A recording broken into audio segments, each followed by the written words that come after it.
Another thing that will really help when thinking about these problems that have nested quantifiers. So something like this over in orange, right? You're dealing with three different sets of quantifiers for all x's, for all y's, there exists a single z. What this really implies, if it helps, think about these in terms of loops here. So what I'm saying is, when I'm saying for all x's, think about this. I have my outer loop for x in big X. Okay, that's I'm looking for every single X in this universe of X over here.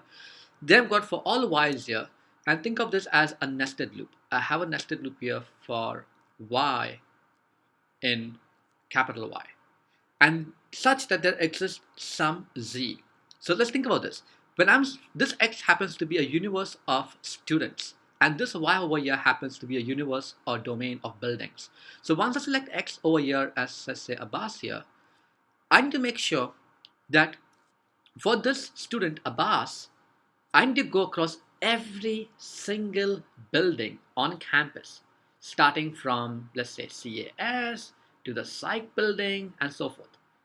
For every single building on campus. And as I do that, I'm going to have the other statement over which where it says there exists some Z. So there should be some room inside here, which is my third piece in this blurb here. Okay, and this piece in this pink box over here tells you that you find some room such that Abbas has been in Abbas has been in that room on the CAS building. And then when this outer loop, which or this loop in yellow, runs a second time, well, X is still going to be Abbas because the outer loop hasn't iterated next. Okay, it's the yellow loop that's going to run. So when this loop runs again, when this loop in yellow, okay, so let's put this in yellow here. When this loop in yellow runs again the second time, it's then going to look at the site building. And once it looks at the psych building, well, it's going to find another room. It's going to find another room in the psych building. It could be 130, it could be 230, it could be some other room, such that a bus has been in the psych building and has been in the room 230. And once you find that room, once you find that at least one room, you're done. You need to start looking at the next building on campus. Again, for a bus. So in this case, let's say the next building on campus happens to be the engineering building. Okay. Now, where in the engineering building, where is that room where Abbas has been?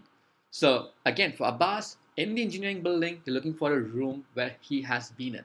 But now, once you have traversed every single building at BU, then you need to then cross out Abbas and look at the next student. Let's say the next student over here is Jake. Again, repeat the process. Repeat the process for Jake with the CAS building, with the psych building, and with the engineering building. And once you're done with Jake, once you have found out every single room that Jake has been in the engineering building, in the psych building, and the CS building, then you're going to cross out Jake and you're going to look at the next student. Let's say the next student is Alice.